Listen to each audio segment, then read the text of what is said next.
Olá, minha Paraíba, muito boa tarde. Quarta-feira, dia 22 de dezembro de 2021. No programa de hoje, você acompanha um pouco da história e também as projeções para o futuro da Unimed aqui em João Pessoa. A gente está com o presidente da Unimed, João Pessoa, Dr. Walter Ramalho, a entidade que está completando aí esse ano 50 anos de existência aqui, de prestação de serviços aqui para Paraíba. Vamos mergulhar um pouco nessa história e fazer um balanço aí do ano de 2021 e naturalmente projetar as novidades aí para o ano de 2022. Dr. Walter Ramalho, muito boa tarde, seja muito bem-vindo aqui ao Rede Verdade. Prazer recebê-lo nesse final de ano aí para a gente poder fazer esse balanço. Prazer grande, mais uma vez aqui, e sempre estar sendo entrevistado por você, é um prazer, uma alegria, e trazendo boas novas, né? Uma virada de chave aí. Antes da gente chegar no futuro, vamos falar um pouco de passado. 50 anos da Unimed, teve a abertura da exposição dos 50 anos e, naturalmente, esse ano está dentro desse balanço como um todo. Se você for fazer um marco daquele 1971 para agora, qual é o resumo que você faz dessa trajetória toda da Unimed? Eu vou colocar só alguns itens, né? Primeiro, o visionário oftalmologista, quer dizer, tem tudo a ver, né?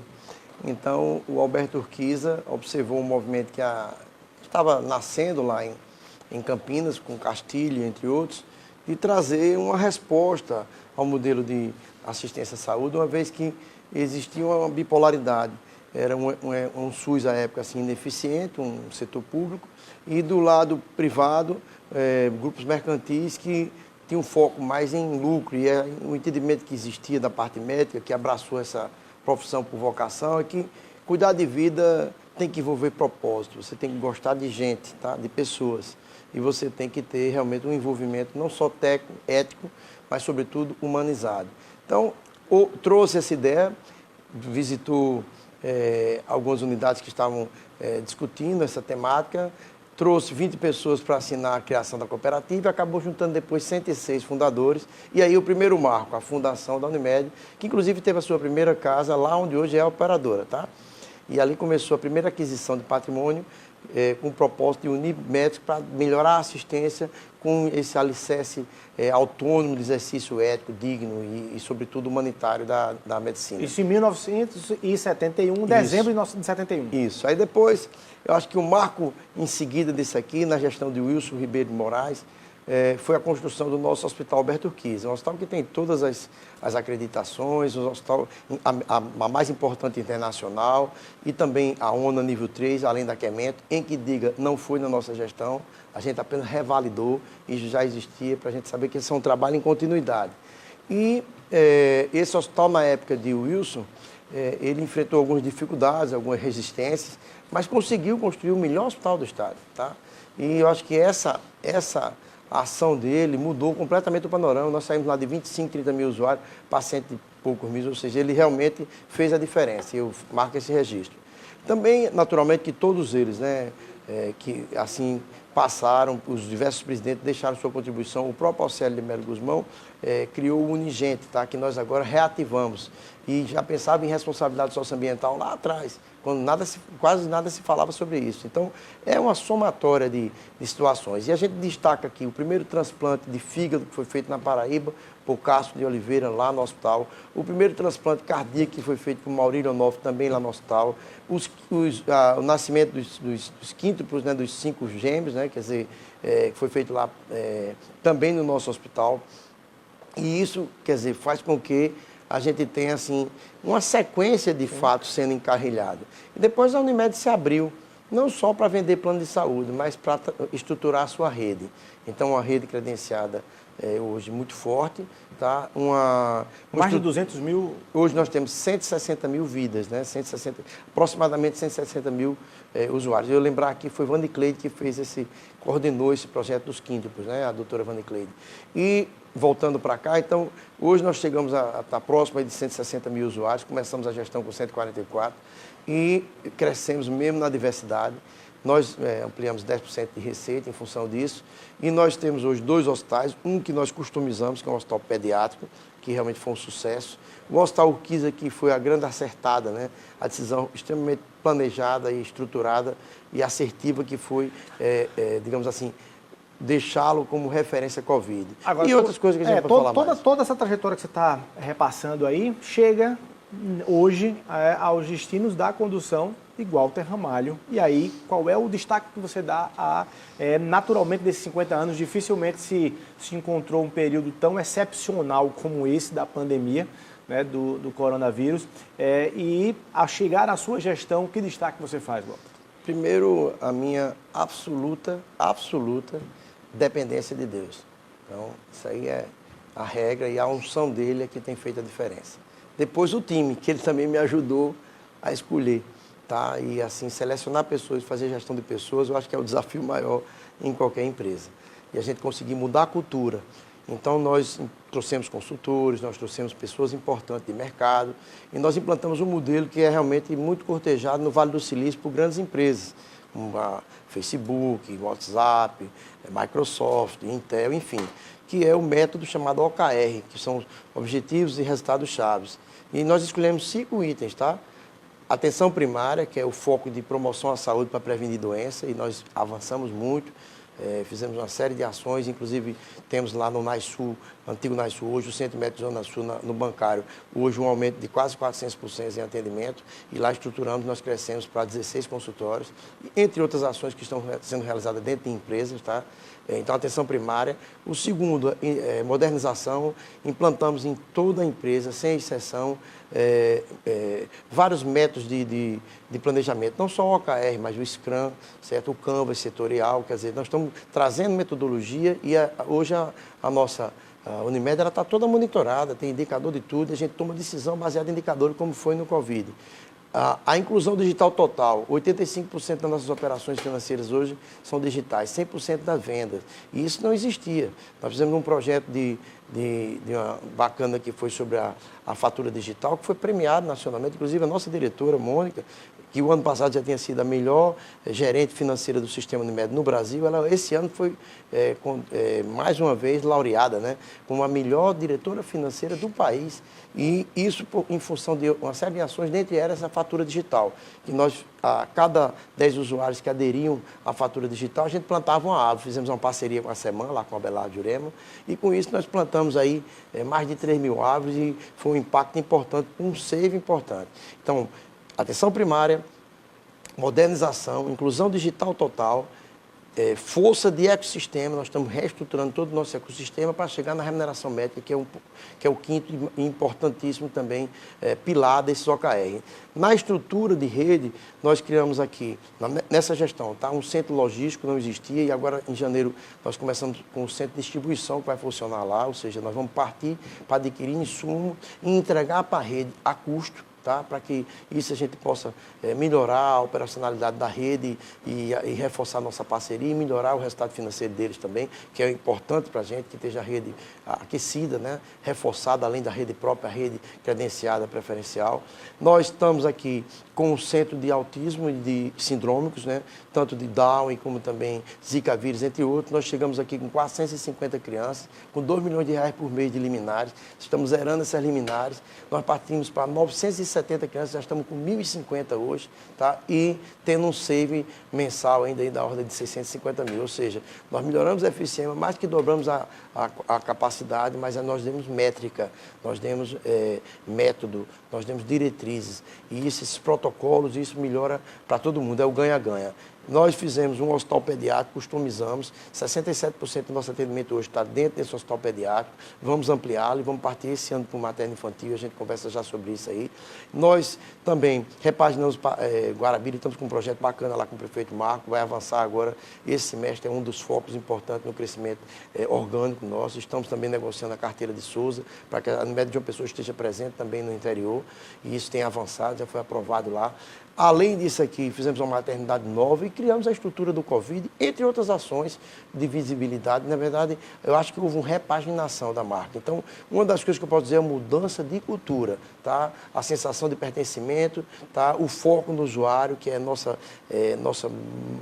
o alvo de toda a nossa atenção, é o cliente, tá? Ele tem que ter a melhor experiência possível dentro da Unimed, a gente sabe das dificuldades. Eu ia perguntar sobre isso, doutor Walter. Do ponto de vista do cliente, a experiência dele no tempo do exame, no tempo das cirurgias, reduziu esse tempo, o cliente da Unimed, ele consegue sentir uma celeridade, uma rapidez, um dinamismo nessa prestação, nesse atendimento? Eu vou aproveitar seu programa que tem uma audiência fantástica, até para que as pessoas entendam. Nós temos hoje, chegamos a ter 330 solicitações por dia. Nós temos uma média de 70. O que é isso? O efeito pós-pandemia, ou seja, houve uma retração do fique em casa e agora explodiu, né? A panela de pressão pipocou. Então, nós estamos administrando o pós-Covid. Então, pós-Covid, nós temos um volume de cirúrgicos gigantesco, só no nosso hospital pediátrico e junto com o KISS, são 1.500 cirurgias por mês. Então, você imagine como isso, administrar até a logística disso aí, né, de insumos, de materiais, o processamento que ocorre, e nós temos hoje 160 mil usuários da Unimed João Pessoa e 50 mil de intercâmbio, que moram aqui, mas tem Unimedes que é do mesmo sistema, mas que são PJs diferentes, que atuam em lugares diferentes do país. Então, eu preciso que haja uma autorização deles lá. Então, às vezes, essa semana eu recebi um telefonema aborrecido de um usuário e dizia assim, olha, eu estou aqui com um problema, eu procurei saber. Ele é da Unimed de Fortaleza e estava sendo operado em Brasília. E nada tem a ver com a Unimed de uma pessoa, a não ser o intercâmbio, que é essa relação parceira que a gente tem no Brasil inteiro. Mas eu liguei para o presidente de Fortaleza, liguei para a CNU, que é quem está administrando a carteira de Brasília, para quê? Para agilizar, porque esse é o projeto do sistema. Mas a gente tem que entender que nós temos que dar assistência também a esses transeuntes e pessoas que eventualmente moram em João Pessoa, mas que tem sua carteira atrelada a uma Unimed de origem, que não é a Unimed de João Pessoa. E houve um represamento durante a pandemia e agora gigante. Todos estão vindo na mesma hora. Gigante. Se a gente fosse fazer um projeto assim, digamos assim, de conscientização, eu ia dizer assim, vamos escalonar, tá, para que não haja... mas todo mundo naquela angústia... É a sua urgência, né? É a sua urgência. Então, nós estamos tentando, na medida do possível, com alguma dificuldade, isso é natural, até porque esse mês passado nós automatizamos 5.500 procedimentos, já foram automatizados como um plano piloto na nossa auditoria. Qual a ideia nossa? Que a auditoria seja automatizada. Você não precisar ir para a Unimed, resolver tudo na palma da mão no seu celular. Já temos um app no celular que você faz sua internação, o check-in por ele. Então, nós queremos passar tudo para a palma da mão, mas é uma transição que exige, digamos assim, muito esforço, retenção de talento, que é dificílimo hoje em TI, tá? E a gente tem tido uma parceria muito bacana lá com a Universidade Federal da Paraíba, através do nosso reitor Valdinei. Então, essas ações nós estamos fazendo com vista à Unimed do futuro. Pegamos o primeiro ano com a pandemia, que é realmente um desastre sanitário jamais visto, aliado a um congelamento de reajuste, que isso assim a ANS fez. No segundo ano, que foi agora 2021, nós tivemos um reajuste negativo, nós estamos cabendo dentro de um cobertor mais curto, que foi de 8,19, tivemos que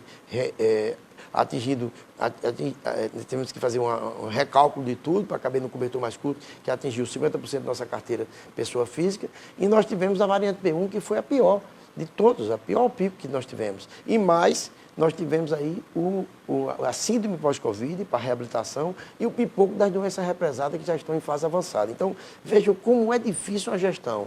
Nós estamos até aqui sem nenhum prorata, tá? Zero, distribuímos sobra, estamos fechando um balanço positivo quando nós temos 87 Unimedes no Brasil em alerta, 1/3, e nós estamos rodando positivo esse ano, pensando mais uma vez em distribuir em função de quê?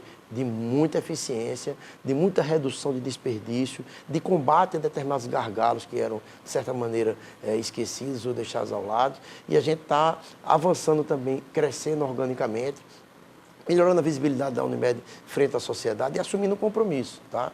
Nosso maior compromisso é você, nosso usuário, e a sociedade de maneira geral, porque na medida que eu crio uma condição para mais pessoas migrarem do SUS para a saúde suplementar, eu desafogo o SUS e presto um serviço social importante, além das parcerias que a gente tem feito, ora via Instituto, ora como no Covid, via parcerias com a universidade, com o Sinduscom, com o Estado, com o município, que nós fizemos durante a parceria. A parceria público-privada é muito bem-vinda. Bom, na semana passada você abriu ali uma exposição dos 50 anos da Unimed João Pessoa. A gente deve ter até imagens aí, né, da solenidade ali de abertura da exposição e da própria exposição, contando a história Tá aí, ó, as imagens Isso. da noite de abertura da exposição 50 anos Unimed João Pessoa, contando um pouco dessa história toda que o Dr. Walter está resumindo aqui para a gente. Uma história de várias conquistas e transformações. Agora eu quero falar, Dr. Walter, sobre o futuro. O que é que você tem na sua agenda para 2022? Tem ampliação ali do setor do hospital, de unidades? O que é que tem na agenda do ponto de vista tanto de estrutura física como de ação também da Unimed para 2022, que a gente presume, se Deus quiser, que seja um ano com o assunto da pandemia cada vez menos colocado em pauta. É verdade. Enfraquecido, né? Esperamos. Primeiro, dizer que essa abertura dessa exposição, que vai permanecer aí durante os 30 dias aí, das 15 às 19, aberta ao público, tá? A gente fez só uma apresentação inicial junto com a imprensa, junto com autoridades dos poderes constituídos e também os dirigentes do Sistema Unimed Nacional vieram todos e também os membros da gestão para a gente ter uma apresentação de um modelo que, em diga-se de passagem, um trabalho excepcional que foi feito pelo nosso marketing, com a coordenação de Frank Ramalho, e que montou uma estrutura moderna, certo? Em que você passa em estações, com QR Code você tem acesso a vídeos e você vê o passado, presente e futuro e abre uma perspectiva de para onde é que nós vamos, tá? Tivemos lá a presença de inúmeras autoridades, o governador João Azevedo, o prefeito Cícero Lucena, o reitor Valdinei, o comandante da polícia, o nosso amigo Euler, também o desembargador Fred, representando o Tribunal de Justiça, o presidente da Associação dos Promotores, o nosso amigo Leonardo Quintães, e tantos outros, os fundadores, os sócios fundadores que estão em vida, estavam lá, prestigiando e vendo que esse sonho avançou e se tornou uma holding. Então lá, além das autoridades médicas, enfim, todas as instituições lá representadas, o presidente do Unigento, do CRM, do João Modesto, e tudo isso no Espaço Vida, que já é um projeto também extremamente inovador, o primeiro do Brasil, que foi focado exclusivamente em promoção à saúde. Aí o nosso coral, Coral Unigente, tá? Que é o coral de crianças que são e adolescentes das comunidades no entorno do hospital e também da operadora. A nossa maestrina veio treinando esse pessoal aí ao longo do período de pandemia por via virtual. E ontem mesmo tivemos uma cantata, né, natalina lá no hospital, inaugurando, né, dando o start do nosso festejo natalino de final de ano, mostrando que cultura, música, ele faz parte da descompressão, né, do ponto de vista da patologia psíquica, que sobretudo na pós-pandemia está extremamente aguçada. Além disso, é um pouco de vida, né? É muito terapêutico e aproxima pessoas, que é uma comunicação mundial. A música é, sem dúvida, uma linguagem universal. Então, nós estamos aí com o hospital cheio de projetos. E para 2022? Para 2022. Vamos partir para o nosso hospital materno-infantil. Estamos em processos avançados de expansão e aquisição. E temos um sonho também, que não fique talvez para os próximos 2 anos, mas sim o Hospital Materno-Infantil, mas na sequência, tá, que seria a Cidade Unimed. Então, Cidade Unimed? Agora é hora de revelar isso aqui, com exclusividade aqui no Rede Verdade. O que seria essa Cidade Unimed? É aglomerar algumas hubs de negócio que nós temos dentro da Unimed, como centro de distribuição, centro de inovação, uma faculdade, um hospital tecnológico, toda a sua gestão, enfim, ações que a gente atua em áreas como os pacientes que a gente acolheu, síndrome, nós sempre preferimos acolher, litigar. A faculdade de curso superior tudo isso, mesmo? Tudo, porque na verdade assim, a gente tem uma faculdade já dentro do sistema Unimed hoje, que na Fundação Unimed. Então, o que a gente quer fazer, a nível nacional, as 4 que representam a Unimed, que é Central Nacional Unimed, Unimed Brasil, participações da Unimed, Seguro Unimed, elas estão integrando.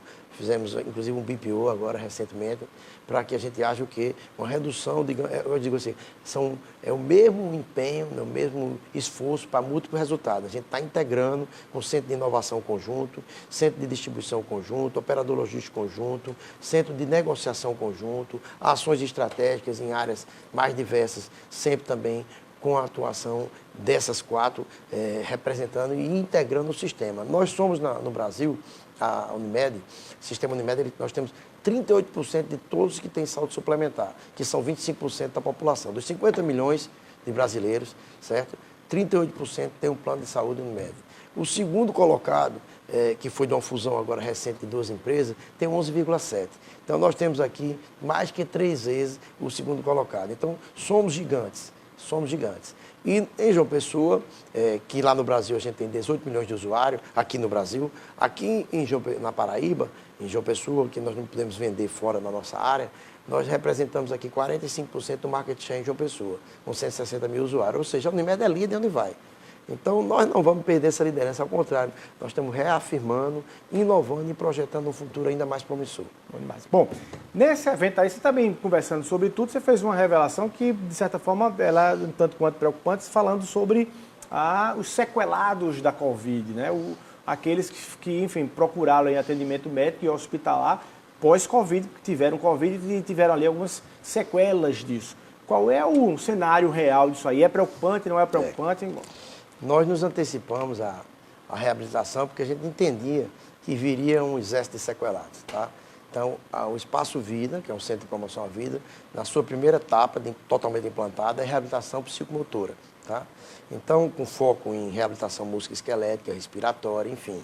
Porque a sequela pós-Covid, só para você ter noção em números, a gente tem mantido aí um volume elevado de pacientes internados clínicos, crônicos, por patologia pós-Covid.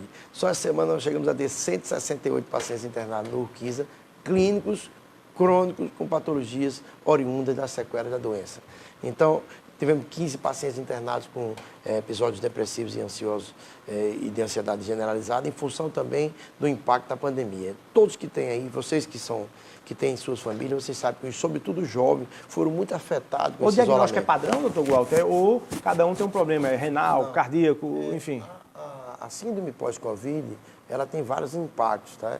O músculo esquelético, fadiga, é muito frequente, tá? Os impactos da lesões cardíacas, com insuficiência cardíaca, sobretudo respiratória, com a sequela, com fibrose, também renais, porque tem um impacto renal importante em quem teve a doença, neurológica, com lesões neurológicas periféricas e também centrais. Então, a gente tem uma gama importante de doenças oriundas do Covid. Além do que é fato, e a gente tem que realçar aqui, um aumento de 41%, segundo as estatísticas mundiais, tá? De patologias de distúrbios mentais, ansiedade generalizada, depressão, distúrbio bipolar, transtorno obsessivo compulsivo e taxas de suicídio. Então, houve um impacto grande, e eu lhe digo aqui que no mundo latino, né, aqui que nós vivemos num país tropical, a gente não suporta bem o isolamento. O anglo-saxão ele ainda suporta um pouco, mas nós não, nós estamos acostumados com festa, com abraço, com aperto de mão, e esse isolamento custou um preço muito alto a todos nós. Mas não com isso, sejamos agora intempestivos. A gente tem a vacinação no Brasil com um trabalho excepcional lá de Marcelo, avançou bastante, o Estado e o município também capilarizou bem, estão todos de parabéns na imunização e nós estamos avançando com isso. Então, por isso que a gente mantém um atendimento suspeito no hospital ainda na ordem de 40, 50 pacientes por dia, mas a internação com a taxa de 0,7, ou seja, não está tendo impacto por conta da vacinação. Então, esse é um trabalho a ser exaltado. Agora está chegando o final do ano, então sejamos prudentes, vamos ser cautelosos. A gente precisa reaquecer a economia, estamos voltando a viver, então é preciso que a gente escalone um pouco e não seja tão assim, digamos assim, não sejamos negligentes. Vamos ser assim, vamos ser um pouco cautelosos nesse caminhar, porque o ano passado a gente viu o que aconteceu. Pós-verão, um pipoco gigante da variante P1. E a Omicron, como também a Delta nem chegou a entrar aqui por razões diversas. A Omicron está por aí circulando em Espanha, eu recebo sempre algumas mensagens de amigos, né, dizendo, por aqui a gente está sob controle. Estamos mantendo aí uma média de 5, 7, 8 pacientes internados, não mais do que isso. Mas é importante que há um número elevado de quadros gripais, também oriundo da H1N1.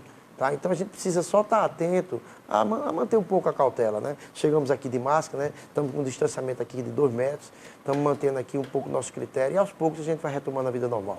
Preciso chamar um intervalo aqui rapidinho, doutor Guatão, já vou deixar uma pergunta aqui para você responder no próximo bloco e explorando, inclusive, sua condição de médico e ali que está acompanhando, inclusive, essa história, a trajetória toda da pandemia. Está uma discussão no Brasil sobre vacinação de crianças a partir de 5 anos de idade. A Anvisa autorizou, o governo federal, o Ministério da Saúde está ali meio que cauteloso em relação a isso. Quero saber sua opinião, tem muito pai e mãe acompanhando, inseguro se é para vacinar ou não as crianças a partir de 5 anos. Você vai dar sua opinião daqui a pouquinho. A gente vai rapidinho para o intervalo comercial e volta aqui no Rede Verdade.